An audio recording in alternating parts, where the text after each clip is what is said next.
ছেলেকে নিয়ে ভোট দিতে এসেছেন। আচ্ছা, আপনি থাকেন কোথায়, কোন ডিপার্টমেন্ট একটু বলবেন আমাকে? আমি অ্যাকাউন্টিং ডিপার্টমেন্ট, তাকে হালি শহর। ছেলেকে নিয়ে ভোট দিতে এসেছেন, কেমন লাগছে? আলহামদুলিল্লাহ, ভালো লাগতেছে। এবারে কি প্রথম আপনার ভোট নাকি? জি, এবার প্রথম। এই ভোটের পরিবেশ এবং সবকিছু মিলে একজন ভোটার হিসেবে আপনার কি বলবেন আজকের এই চাকসু নির্বাচন নিয়ে? ওভারঅল সব আমেজ এবং সবাইকে দেখে অনেক ভালো লাগতেছে। অনেকদিন পর আসলাম, ইভেন সবাই একদম ঈদের মতো ভোটের আনন্দটা ঈদের মতো করে উপভোগ করতেছি আমরা সবাই। এই যে আমার ছেলেকেও নিয়ে আসছি। আপনি কি ক্লাস করেন, কি আপনার ছেলেকে নিয়ে এসে ক্লাস করেন? মাঝে মধ্যে নিয়ে আসি ছেলেকে ক্লাস করার সময়, না হয় আমার আম্মুর কাছে রাখি আসি, আমার শাশুড়ি আম্মার কাছে রাখি আসি। আজকে একটা উৎসবের দিন হিসেবে ওকে নিয়ে আসছেন। জি জি, আপনাকে অনেক ধন্যবাদ, আপনার জন্য শুভকামনা।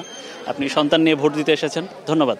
আমরা একজন ভোটারের সাথে কথা বলছিলাম এবং তিনি আসলে তার ছেলেকে নিয়ে ভোট দিতে এসেছেন। আসলে খুবই দারুণ একটা দৃশ্য, এরকম সচরাচর আসলে দেখা যায় না। দীর্ঘ ৩৬ বছর পরে চাকসু নির্বাচন হচ্ছে, এটা আসলে আমাদের জন্য অনেক একটা নতুন অনুভূতি। আসলে যে শিক্ষা জীবনে এটা নতুন একটা জিনিস হচ্ছে, আমরা ভোট দিচ্ছি, এটাই একটা মানে এটা খুব ভালো পরিবেশ লাগছে, আনন্দমুখর একটা পরিবেশ।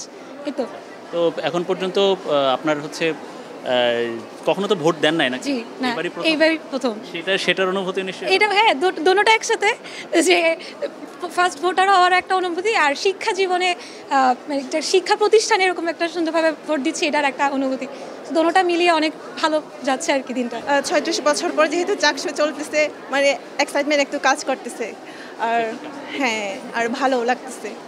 কোনো কিছু খারাপ নেই তো এখন পর্যন্ত? না, এখন পর্যন্ত কোনো কিছু খারাপ চোখে পড়েনি, এখন মোটামুটি সব ঠিক আছে। যারা আসলে জিতে আসবেন তাদের কাছে কি চাইছেন আপনারা, সব কিছু মিলে আপনাদের শিক্ষাঙ্গন বা হচ্ছে নিরাপত্তার দিক থেকে, শিক্ষার্থীদের দাবির জায়গা থেকে কি কি চাচ্ছেন তাদের?